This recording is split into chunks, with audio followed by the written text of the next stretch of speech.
desarrollo teórico y jurisprudencial del tema. Es quizás una cuestión más operativa, ¿no? A la parte accionante, al señor abogado. Sí, usted, señor abogado. Dos preguntas, ¿no? Si fuera así como usted señala, en cuanto a la aplicación de los delitos de lesa humanidad, ¿por qué la Corte Suprema no condenó al presidente, el expresidente Fujimori, aplicando la Convención de Roma, ni condenándolo por delito de lesa humanidad? Esa pregunta, señor magistrado, no podría respondérsela por dos motivos. En primer lugar, no fui el Ministerio Público que accionó y solicitó la pena y las formalidades de la imputación, y tampoco fui el magistrado que condenó. Es una pregunta que no podría responderle. Pero si usted me está trayendo como ejemplo varios casos para la aplicación de manera retroactiva, ¿no? Por eso le decía. No, discúlpeme, señor magistrado, que lo interrumpa. Lo que señalé respecto al fuero común es que al señor Fujimori se le condenó para sanear el tema que la Asociación de Oficiales Generales y Almirantes ha traído. No estamos discutiendo si fueron errores, o hubo un pequeño desliz. ¿Pero a Fujimori se le condenó por lesa humanidad o no? No, pues. ¿Por qué no se le condenó si en la lógica que usted argumenta es que la convención se tenía que aplicar retroactivamente? Le repito, para los hechos ocurridos en los 80 y en los 90. Le repito, eso tendrá que responderlo el Ministerio Público y el Poder Judicial. Está el Ministerio Público. ¿Podría responderme el Ministerio Público? Últimamente para toda la pelota del Ministerio Público. Sí, señor magistrado. Los datos exactos de ese caso que usted ha señalado no lo tenemos exactamente porque no fue incluido el expresidente Alberto Fujimori. No, porque el señor abogado acaba de señalar que en efecto al expresidente no se le condenó por lesa humanidad y dice que es responsabilidad del Ministerio Público.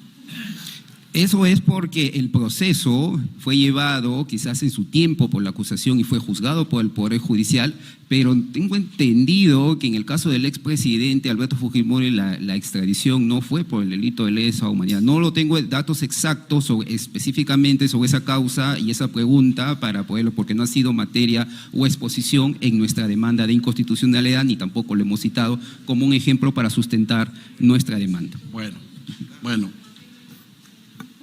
La siguiente pregunta, si no, la presidenta se va a molestar. A la señorita del Instituto de la Universidad Católica. Ella cita el caso, usted cita el caso Almonacid, ¿no? ¿Correcto? Sí. ¿Quién era Almonacid en realidad? O sea, ¿se puede equiparar a los casos ocurridos en el Perú? Almonacid Arellanos es un caso que estamos citando en el informe que hemos presentado como amicus curiae, porque cristaliza la obligación del control de convencionalidad, que es un parámetro de interpretación que ese Tribunal Constitucional también ha hecho propio, ¿no? Entonces se cita con el objetivo de mencionar el control de convencionalidad que exige tomar en consideración. Claro, pero yo hablo más o menos, por eso les decía, la parte teórica ha sido muy rica de ambas partes, y habrá que deliberar seguramente.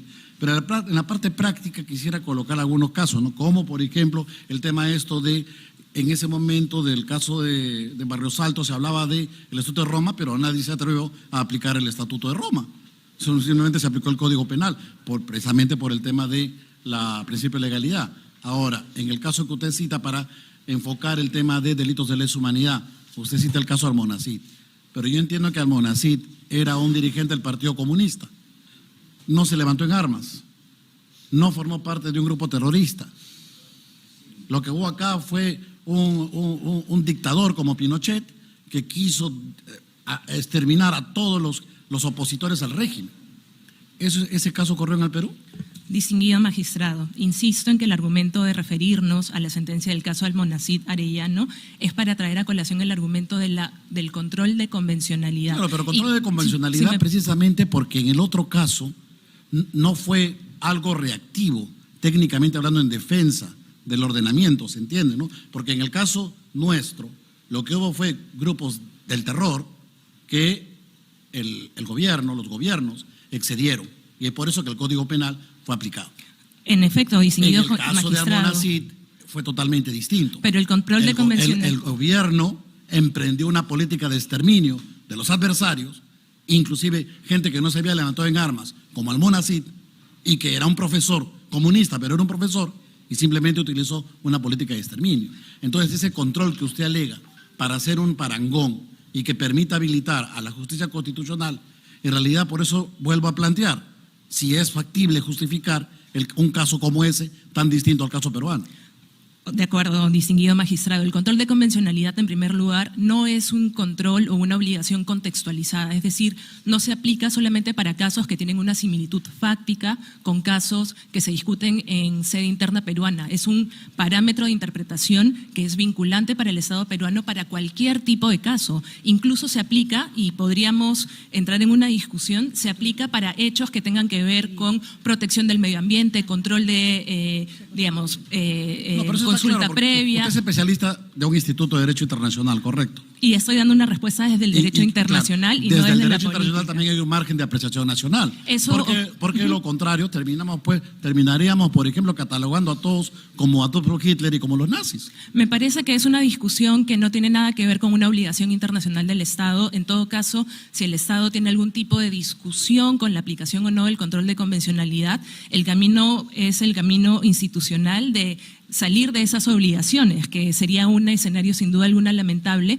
pero el control de convencionalidad es un parámetro de interpretación. Es equivalente al control de constitucionalidad y no imaginaría a los magistrados de este Tribunal Constitucional diciendo que solamente se hace control de constitucionalidad para casos que guarden similitud y no necesariamente cuando se está tomando como referencia la norma de aplicación. Control de convencionalidad es interpretar de acuerdo a las convenciones y se ha aplicado también en casos que tienen que ver con Perú. En Barrios Altos se aplicó, en La Cantuta se aplicó y en todos los que han venido después que este tribunal bien conoce y reconoce. Doctora, lo que pasa es que el control de convencionalidad tan respetable y tan importante es también un método de interpretación, como el control difuso también.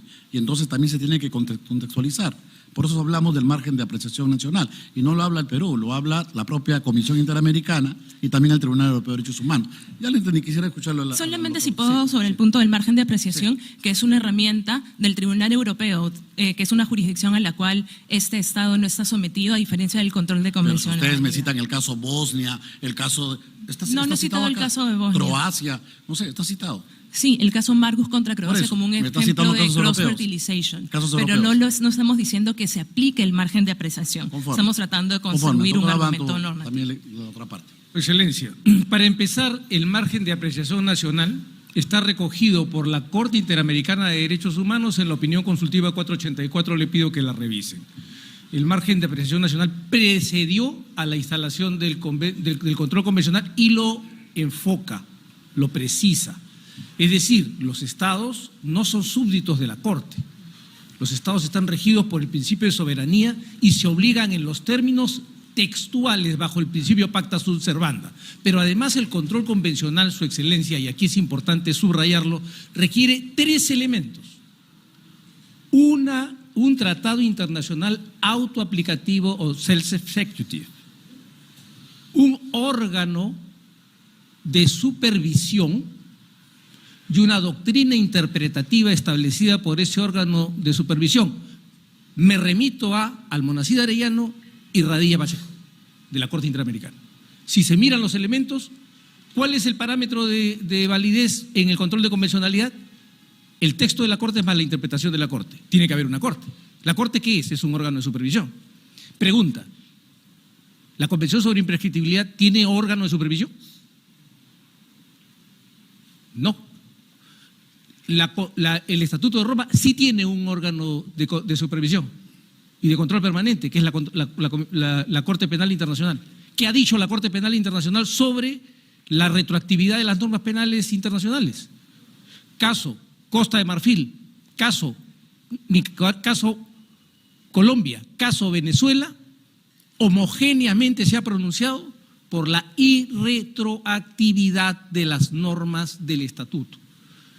Y sobre la Convención sobre Imprescriptibilidad, lo que hay es un órgano de solución de controversias que no fue convocado por ninguno de los estados ante la reserva hecha por Perú y la declaración interpretativa hecha por México, de lo que sus declaraciones unilaterales se transformaron en definitivas.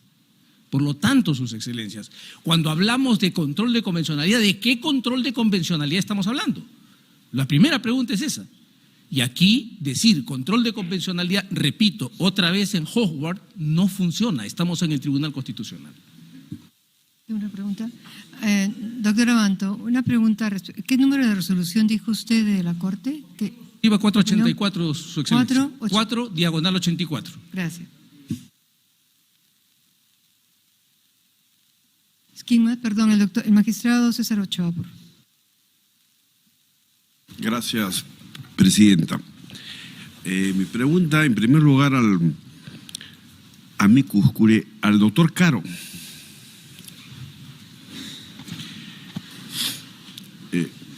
Muy interesante su exposición.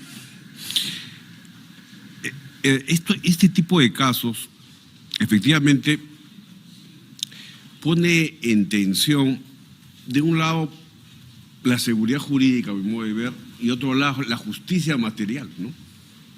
Entonces, no es un debate sencillo, ¿no? Porque podríamos decir, en nombre de la justicia hay que seguir investigando y llegar a la sanción, ¿no? Pero habría un límite, ¿no? Y usted ha planteado el tema del plazo razonable. Y también ha planteado el tema de la tipicidad. De lo que yo le entiendo de su exposición, y le pregunto con relación a la aplicación en el Perú concreta, ¿no? Es decir, más allá del Estatuto de Roma, en el ordenamiento interno no hay la tipicidad del delito de lesa humanidad. Si esto es así, ¿para qué se recurre al Estatuto de Roma? Se recurre solamente para que cualquier figura de violación de derechos humanos sea imprescriptible.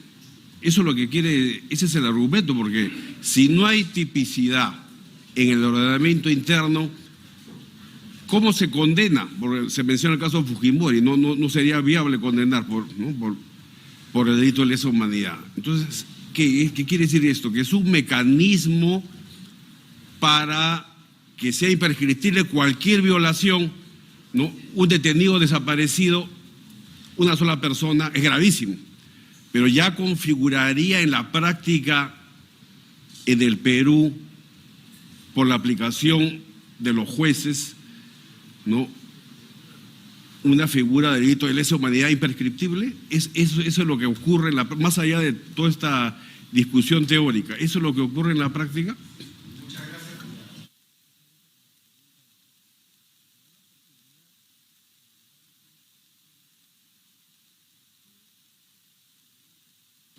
Perdón, muchas gracias por la pregunta y me da la ocasión de poder abordar un tema que está en el debate, ¿no? ¿Por qué en algunas sentencias se habla de condenados por delito de lesa humanidad, sentencias peruanas?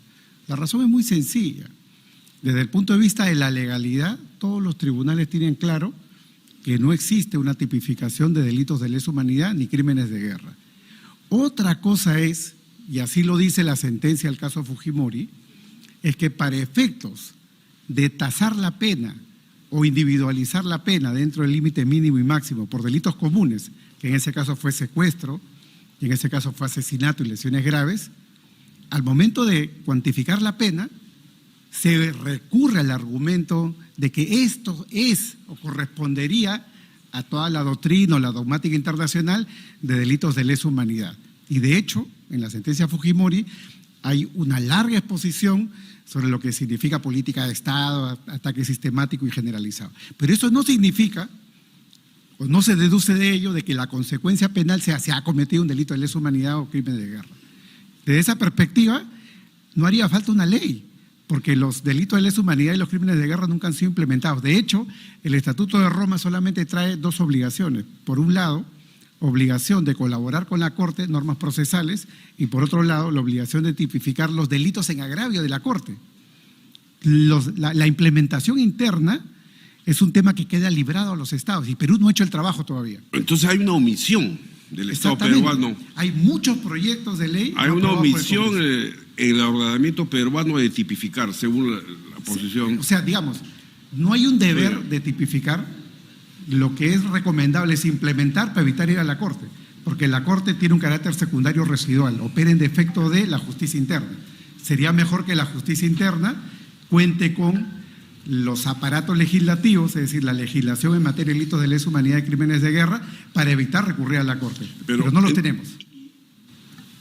De su análisis, ¿se parte entonces en algunas decisiones judiciales, caso Fujimori, por ejemplo, y no sé de otras con detalle, de que en el Perú efectivamente hubo una estrategia sistemática de violación de derechos humanos, que es un contexto en el cual estos hechos son pues delitos de lesa humanidad?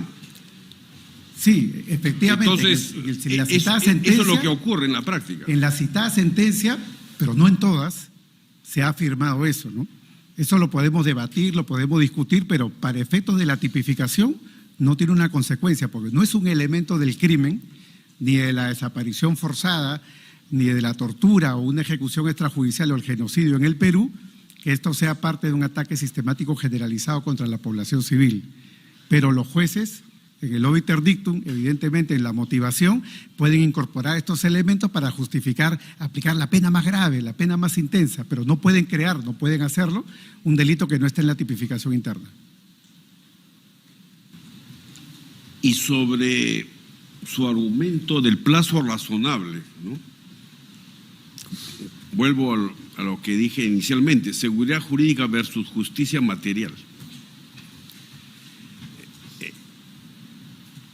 Se ha señalado que estos casos duran décadas. Bueno, se ha hecho la precisión que puede ser 20 años o más, ya hay décadas, ¿no?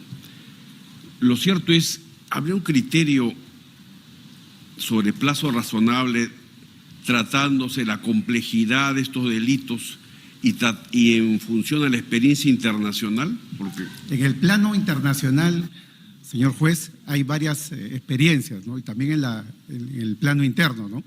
A ver, efectos de la violación del plazo razonable. Primero, violación del plazo razonable no es plazo de prescripción, porque sería lo mismo, y no lo es. Violación del plazo razonable implica tomar en cuenta el comportamiento de las partes procesales. Si la defensa ha tenido un comportamiento obstruccionista, y lo ha dicho el Tribunal Constitucional, evidentemente ese tiempo juega en contra. Pero si ha habido una defensa que no ha sido obstruccionista, y es el Estado más bien en el que incurre en nulidades, y aplicáramos una regla tan clara como la del double jeopardy, que está también mencionada en la jurisprudencia del Tribunal Constitucional de los años 2000, implicaría que el Estado tiene una sola oportunidad de perseguirte. Y cualquier anulación implicaría que el Estado no lo puede volver a hacer más. Eso acá en el Perú se ha aplicado en dos casos, como mencioné, en el caso Abanto Verástegui y en el caso Chacón. En la mayoría de los casos se ha aplicado la regla exhortativa. El tribunal, el Poder Judicial o el Tribunal Constitucional exhorta a la Corte y le dice, oiga, usted tiene que sentenciar en 30 días útiles o 60 días útiles y poner fin a esta persecución penal en el sentido de culpabilidad o inocencia. Y ese es más o menos el estándar internacional ahora.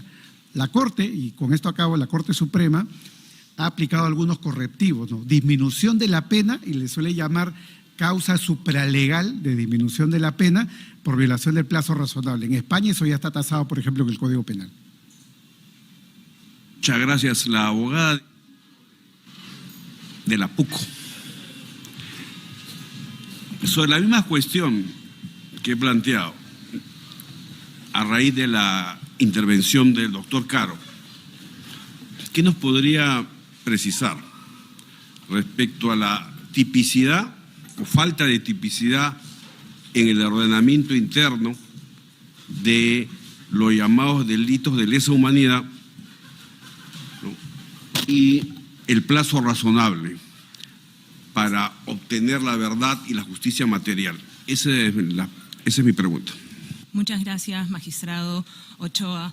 En primer lugar, desde el IDEPUC no consideramos que no haya una discusión en torno a la irrazonabilidad del plazo, porque en efecto una justicia debe ser oportuna, debe ser pronta, y es por lo menos cuestionable que procesos que datan de hechos que han ocurrido en los 80, 90, 2000 no tengan todavía, en muchos casos, siquiera una acusación fiscal o que tengan ya un proceso en etapa de juicio oral.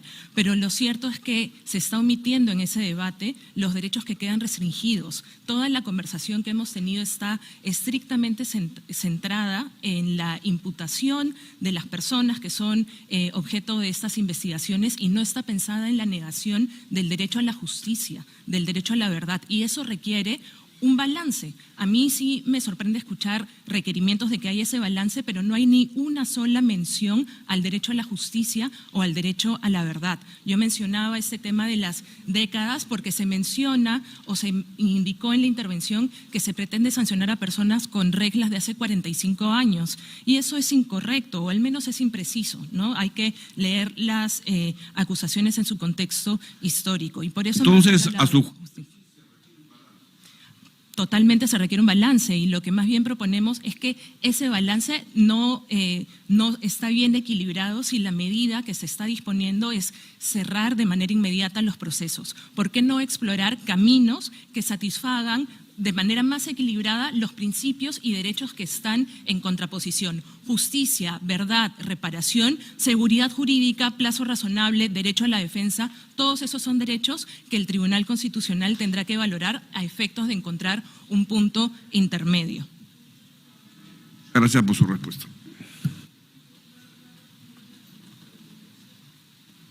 Muy bien. El doctor Monteagudo tiene la palabra.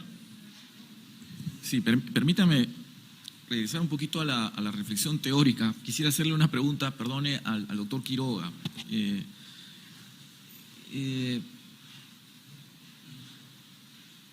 La parte demandante ha hecho una referencia a la importancia que tiene el jus cogens, el derecho internacional consuetudinario, para poder entender la constitucionalidad de su pretensión, ¿no? Existe, digamos, un conjunto de normas creadas del derecho internacional que tienen que obligar al país a cumplir con el principio de la imprescriptibilidad y que no nacen en esta convención, sino son producto justamente de la formación del derecho internacional consuetudinario. Me ha parecido entender en su presentación, a diferencia de la del doctor Abanto, que en realidad el principio de legalidad penal es lo que tenemos que mirar, y que el jus cogens y el derecho internacional consuetudinario son creaciones artificiales, imperfectas, y que no permiten ejercer una justicia objetiva para quien está esperando previsibilidad. Yo quisiera que me aclare ese punto con el propósito de entender su posición, porque más bien el doctor Abanto nos ha hecho un recuento histórico de lo que para él es la norma consuetudinaria. Entendería que usted, digamos, más bien no recurre a esa argumentación, sino recurre a la argumentación del principio de legalidad penal.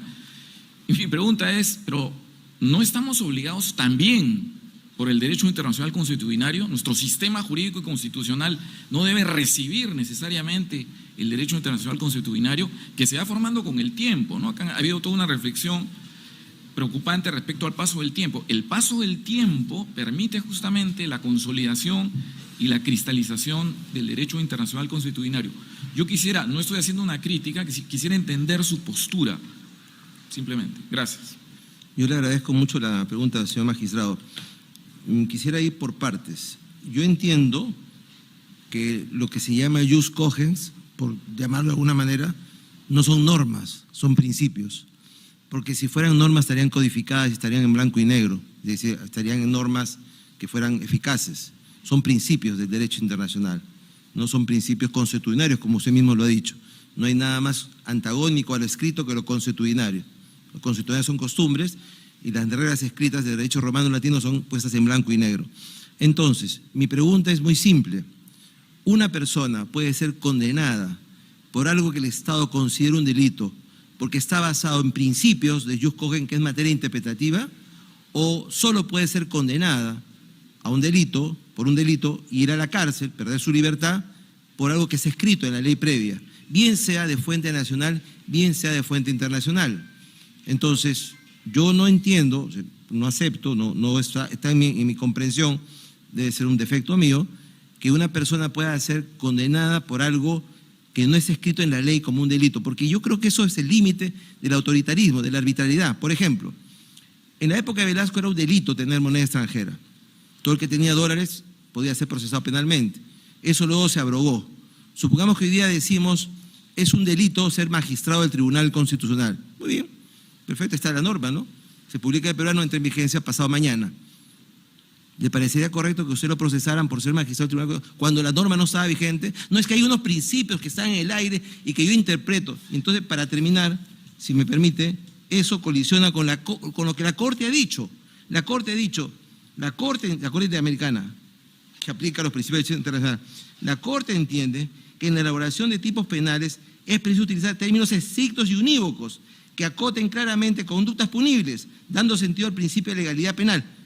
Esto es todo lo contrario a condenar a una persona por principios de jus cogens. Los jus cogens no son normas, no están codificadas, ni siquiera están en un tratado, son principios inmanentes que informan el derecho internacional. Entonces, ese tema, si me permite usted una digresión, señor magistrado preguntaba por el caso Fujimori, algo conozco el caso, porque, sí. Sobre jus cogens, es que creo que es importante tener en cuenta, en realidad, jus cogens sí son normas, ¿no? Si vamos al Estatuto de la Corte Internacional de Justicia, este tratado que el Perú ha ratificado, cuando se pregunta, cuando responde ese tratado a la pregunta, ¿cuáles son las fuentes del derecho? ¿Cuáles son las normas jurídicas que se aplican a los conflictos internacionales? No solo están las normas convencionales, los tratados, sino también está el derecho internacional consuetudinario, es decir, eso que a usted le preocupa, imperfección, etcétera, eso se va formando producto de la práctica general. Entonces, no es repulsivo al derecho, más allá de la discusión específica, no le es repulsivo al derecho internacional recurrir a estas normas que se van formando en el tiempo, aún países que no han seguido esa práctica. Sí. Entonces, por eso es que yo creo que ahí cuando usted nos dice, no son normas, permítame discutir, somos profesores y le voy a decir, sí son normas. Bueno, ¿no? Entonces, depende, a ver. En el Perú el sistema normativo está basado en la aplicación de la ley como fuente primaria y fuentes secundarias. La jurisprudencia, la doctrina y la costumbre son fuentes del derecho, ¿no es cierto? No son normas, pero son fuentes del derecho. El jus cogens es una fuente del derecho internacional que no está codificado y que por lo tanto no se puede exigir como una norma jurídica porque no está ingresado al sistema peruano. O sea, cuando uno dice eso se aplica conforme, es un criterio de interpretación, no es que sea una norma. Entonces, eso se puede discutir para un contrato, se puede discutir para tratados, se puede discutir para obligaciones. La pregunta es si esa eteriedad del jus cogens como principios de interpretación son suficientemente válidas para condenar a una persona, para decir a una persona, tú eres culpable por este delito conforme al jus cogens. Pero ¿cuál es? No, jus cogens son criterios de interpretación y vas a la cárcel 20 años por esto. Eso es lo que yo no termino de entender. Yo creo que en la materia, en la restricción penal, en la privación de la libertad, en la condena, hay la exigencia del máximo de seguridad jurídica. Una cosa es que diga, conforme a jus cogens, el contrato tiene que ser así, el tratado tiene que ser así, el Perú se compromete a esto, tiene que haber jueces de esta manera, son criterios de aplicación en el Estado.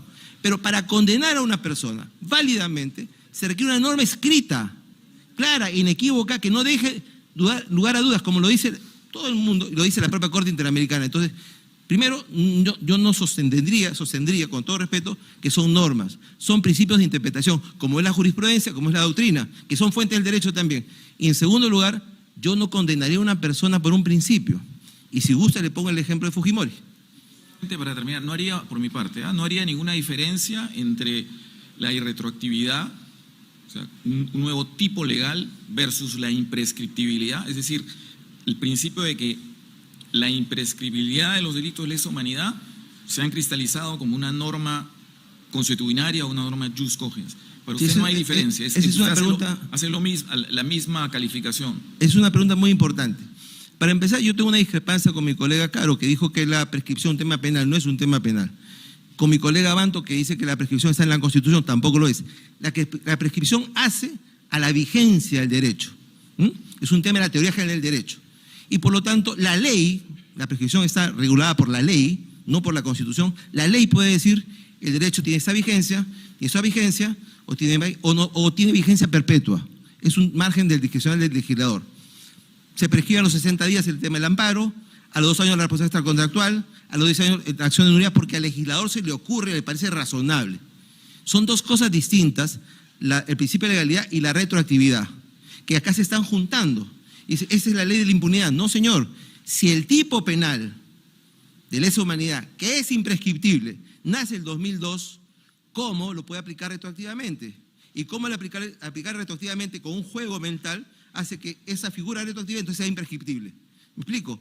Si el tipo penal nace el 2002 y el tipo legal intrínsecamente trae la imprescriptibilidad, es de ahí para adelante. No puede decir, ya, como el tipo penal es imprescriptible y yo lo aplico retroactivamente, entonces la imprescripción es retroactiva. Y entonces quedamos la impunidad. Y uno dice, pero señor, han pasado 40 años. No son décadas, son 40 años. No, pero no puede ser posible. Si el Estado ha sido inútil, digo Estado, Fiscalía y Poder Judicial, inútil para juzgar a una persona por 40 años y ahora se rasga y dice, eso le quita potestad al Ministerio Público, deja inermes a los fiscales.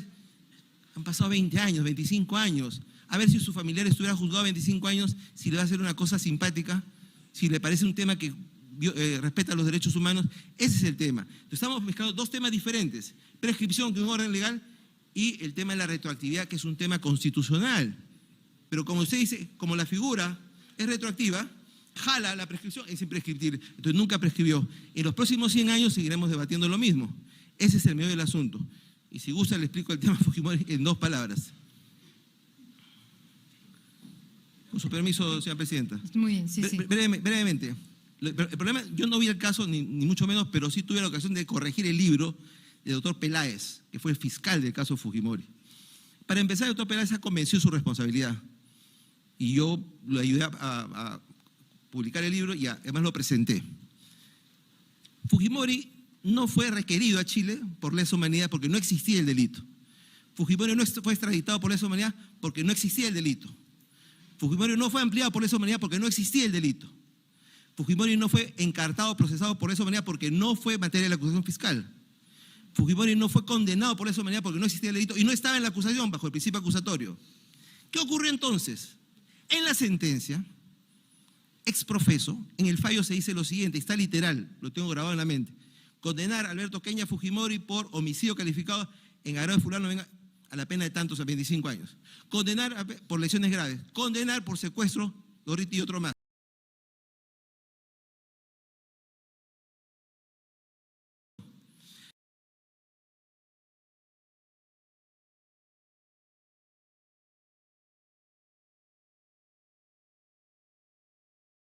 Derecho penal internacional. Y entonces, todo el mundo dice que fue condenado por lesa humanidad. Lo ha dicho la Comisión, lo han dicho los deudos, lo han dicho las ONGs, lo ha dicho la Corte Interamericana, lo ha dicho el Poder Judicial, pero no fue condenado. El propio San Martín, no solamente en RPP, en Caretas, dijo, no ha sido condenado por lesa humanidad. Pero aquí viene el punto con el cual empecé mi intervención en la mañana. No es un tema jurídico, es un tema ideológico. A la gente le conviene decir que fue lesa humanidad. Y sabe la Corte por qué San Martín le hizo ese agregado que yo he calificado públicamente, y lo repito acá, de inmoral, porque faltaba la moral jurídica. ¿Saben por qué lo hizo? Para obturar el indulto. San Martín sabía que la única manera que Fujimori iba a salir libre era con un indulto, porque tenía una fuerza política al costado. Y sabía que la Corte Interamericana había reprobado el indulto para el tema de lesa humanidad. Y le puso ese candado para evitar su indulto, que trajo acá al tribunal una gran discusión, como ustedes saben mejor que yo. Entonces la pregunta es, ¿fue condenado por lesa humanidad? No, porque él mismo dice que no existía ese delito. Entonces, ahora estamos discutiendo lo mismo. Al final, digamos, yo terminaría esta respuesta con el mayor respeto diciendo que lo que tenemos que definir in pectore, nosotros, ustedes, básicamente es si vamos a vulnerar principios del derecho penal por razones de tendencia ideológica, de comportamiento, de idea perfectamente lícita y admisible en la democracia, o si vamos a resguardarnos en los principios básicos del derecho penal occidental. Gracias. ¿Alguien más quiere preguntar? Sí. El magistrado gracias, Pedro Hernández. Gracias, presidente. Muy rápido. Para el doctor Mendieta, por favor, si fuera tan amable. Gracias por leer los votos singulares, pero sin embargo no entendí el por qué lo utilizó como una réplica al doctor Abanto. ¿Me lo puede explicar, por favor? No, es que ya está explicado.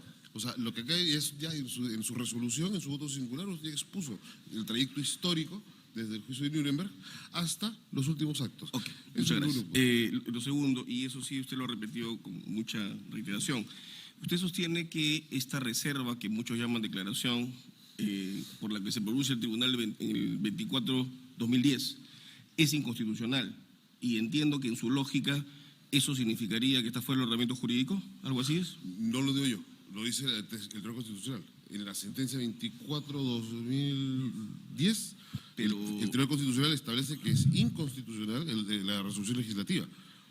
Claro, pero hay que entender una cosa también, o sea, en el fundamento 75, 76, 77 señala de que justamente al estar impedido de declarar su inconstitucionalidad porque habían pasado los 6 años, lo único que hace es declararla, pero dispone un control difuso general. Correcto. Porque él mismo dice, no puedo expulsar el ordenamiento. Entonces, si es declarativa, ¿cuál sería la lógica en su razonamiento? Es una norma que está en el ordenamiento, pero no es vigente. Si es declarativa, doctor, es de ahí también en adelante, como todo lo ha señalado. Es decir, este Tribunal Constitucional también tendría que asumir que esa declaración que hizo el anterior está sujeto a este. Es decir, esa norma es, o podría interpretarla diferente, hacerlo. Podría interpretarla diferente también, ¿no? No pudo procesalmente hacerlo. Claro, porque esa lógica de la ley constitucional, pero no la puedo expulsar del ordenamiento, entonces dispongo un control difuso. Por ejemplo, el Código ¿cuál sería la situación de la exigibilidad de esa reserva? Por ejemplo, el Código Procesal Constitucional. El Código Procesal Constitucional establece que las interpretaciones que hace el Tribunal Constitucional en cuanto a derechos no es sometido, o sea, un juez de cualquier jurisdicción no puede escapar a ella. ¿Correcto? Por ejemplo, los acuerdos plenarios. El acuerdo plenario en la sede común, en el foro común, un juez puede apartarse de la jurisprudencia motivando suficientemente. En sede constitucional no. En sede constitucional, la interpretación que este Supremo intérprete hace de la Constitución y ejerció sus funciones no puede ser, ningún magistrado de la República puede interpretar en contrario o apartarse de esa interpretación. Es en ese sentido, doctor. Usted está reconociendo que a pesar de esa declaración, permítame la cacofonía y la reiterancia, declarativa, o sea, ¿esa norma sigue formando parte del ordenamiento jurídico de esa reserva o no? En la reserva está. Es imposible que eso fuera parte. Así figura en los instrumentos internacionales. Obviamente que no puede por eso, pero el mandato del tribunal sería una suerte de control difuso generalizado. Y o sea, como no te puedo sacar el ordenamiento, pero por supuesto, está la voluntad del legislador. Usted está controlando. Estamos en Montesquieu. No, tampoco tan atrás. Gracias, presidente. Perdón, el magistrado Morales. No sé si quiere hacer intervención sobre eso. Sí. Ok, presidenta, si lo permite, por favor. Gracias. Señor presidente, primero me gustaría que partamos de un asunto. Cuando decimos que la reserva, o la declaración unilateral para no discrepar sobre si es reserva o es declaración interpretativa, ¿está válida o no está válida? Se dijo que era contraria al objeto y fin, porque el objeto y fin de la convención era la retroactividad de las normas penales. Eso tiene que ver también con una lógica, y se ha hablado siempre de la famosa norma de Jus Cogens, que habla de la retroactividad de las normas penales internacionales. Pero hay un problema que todo el mundo ha saltado siempre, y es lo que dice la Comisión de Derecho Internacional a propósito de cuáles son los elementos que requiere una norma de derecho internacional general para adquirir la categoría Jus Cogens. Y nos dice esto: como ya se ha comentado, no es necesario demostrar que la norma en cuestión es una norma que no admite acuerdo en contrario, ni tampoco demostrar que la norma en cuestión podrá modificarse únicamente mediante una norma de derecho internacional general que tenga el mismo carácter. Sin prejuzgar el contenido y las conclusiones de los informes futuros, lo primero es consecuencia de las normas de Jus Cogens, mientras que lo segundo describe la manera en que se pueden modificar las normas de Jus Cogens. Aquí viene lo importante. A los efectos del presente informe y en particular los criterios relativos al Jus Cogens, esos elementos indican lo que se debería demostrar como aceptado y reconocido por la comunidad internacional de estados en su conjunto. Lo que nos lleva, aquí sí correctamente, al artículo 38b del Estatuto de la Corte Internacional de Justicia sobre las normas consuetudinarias, que exigen una práctica generalizada, es decir, un conjunto de hechos mantenidos en el tiempo, y una que cuente como derecho, o sea, la opinio iuris. ¿Dónde está la práctica generalizada, como lo dicen estos términos, aceptada y reconocida por la comunidad internacional en su conjunto sobre la retroactividad de las normas de derecho penal internacional. 1. Y 2. ¿Dónde está la opinio juris? ¿Dónde está el pronunciamiento de los tribunales que he demostrado? Y aquí quisiera precisar una cosa. Yo no he dicho lo que en mi opinión son las normas de derecho penal internacional o las normas de jus cogens. Yo he dicho lo que en opinión del Tribunal de Nuremberg, del Tribunal para la antigua Yugoslavia, del Tribunal de Ruanda, lo del Tribunal de la Corte Penal Internacional, y sobre las normas de jus cogens, lo que dice la Comisión de Derecho Internacional de Naciones Unidas. Yo no me atrevería a sobrepujar el conocimiento de esta gente que es mayor, mucho mayor que la mía, mucho mayor que el mío. Entonces, quisiera precisar que esa es la exigencia. Y lo que el Tribunal Constitucional acá debería revisar es dónde está aquella práctica aceptada y reconocida por la comunidad internacional de estados en su conjunto a propósito de la retroactividad de las normas de derecho penal internacional. Gracias. El doctor Morales quería hacer una pregunta. Gracias, presidenta. En este caso, se ha pedido un informe al Ministerio Público sobre la cantidad de casos que se están tramitando y en los cuales se podría presentar una excepción de prescripción con motivo de la aplicación de esta ley. Y entonces es interesante la información porque se nos habla de un total de 807 casos, divididos, por ejemplo, en investigación preparatoria, 753 casos, investigación preparatoria formalizada, 34, etapa intermedia 17 y juicio oral 2.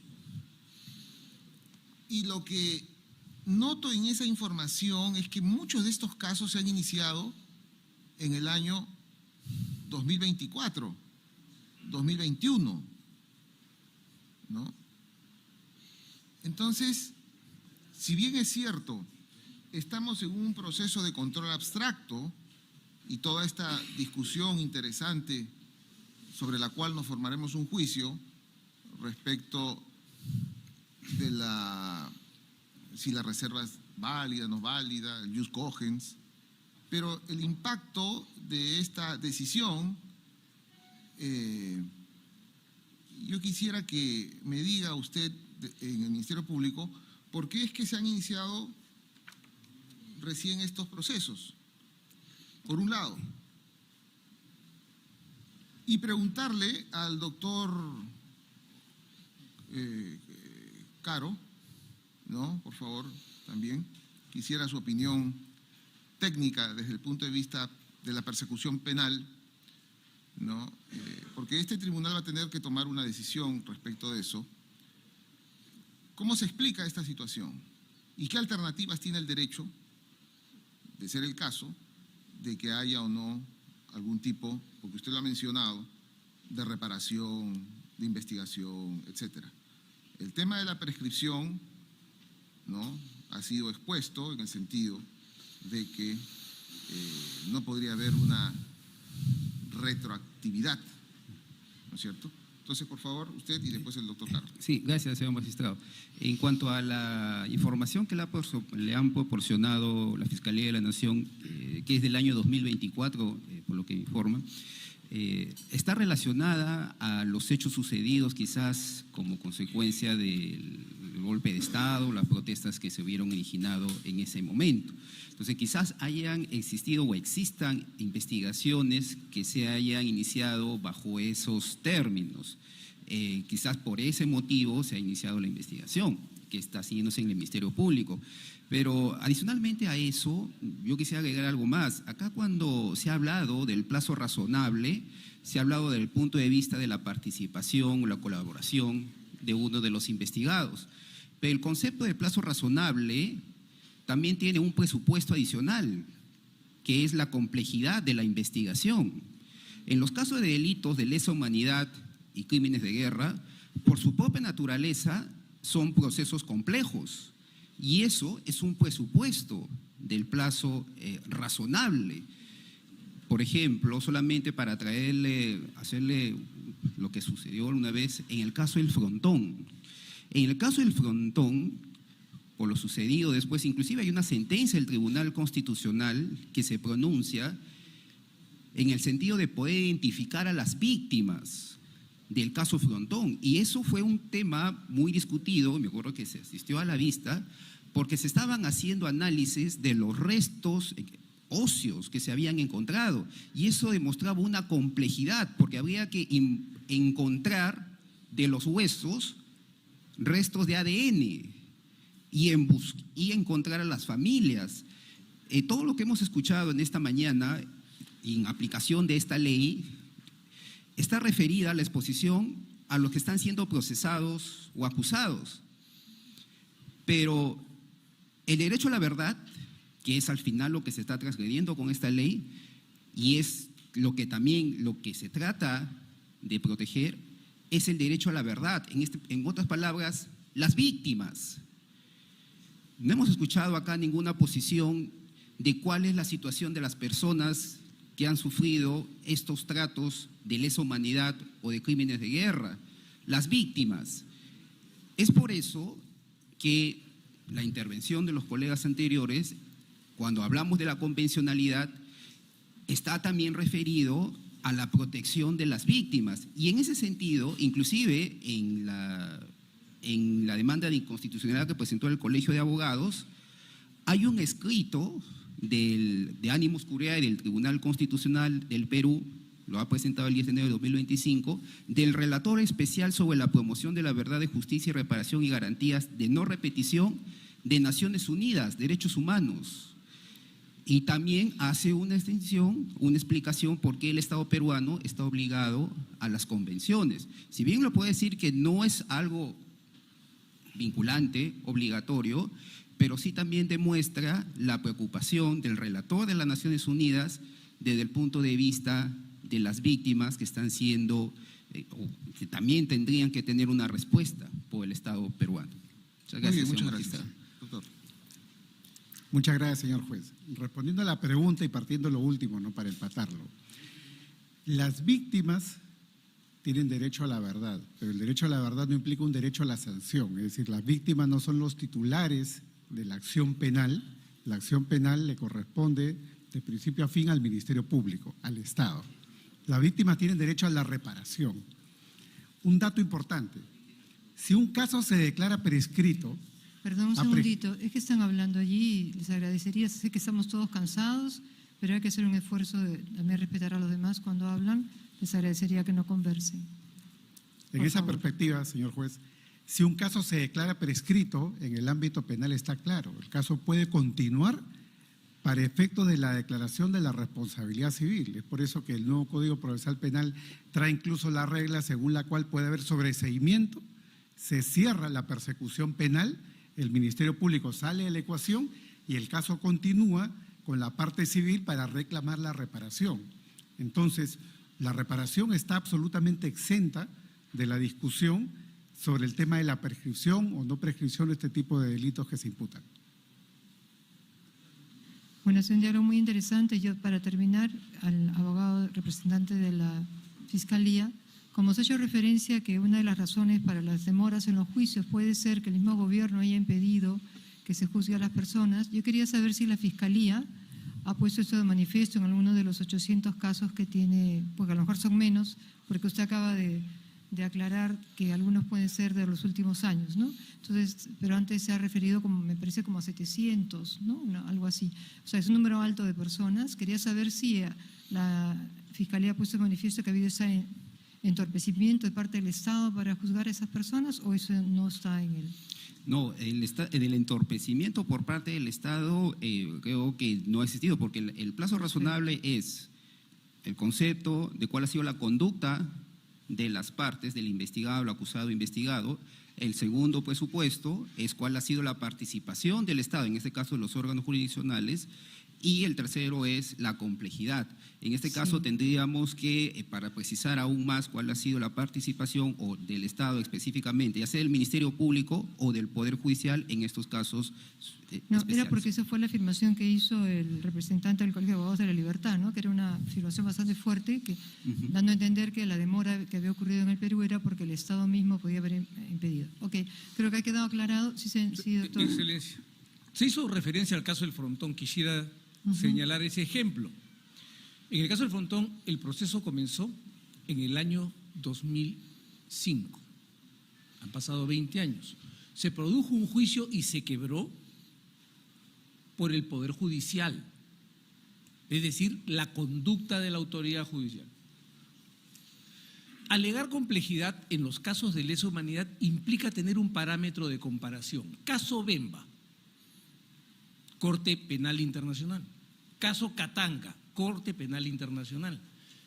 Desde La Haya a verificar asuntos en la República Central Africana o en el Congo. 4 años. 4 años. Casos sobre lesa humanidad recientemente. El caso en Alemania de la señora Lochner, 99 años, imputada de haber participado en la muerte de 10.505 personas. 2 años. Complejidad, y se remitieron a 1930, entre 39 y el 45. Complejidad. Yo quisiera recordar una cosa, Su Excelencia.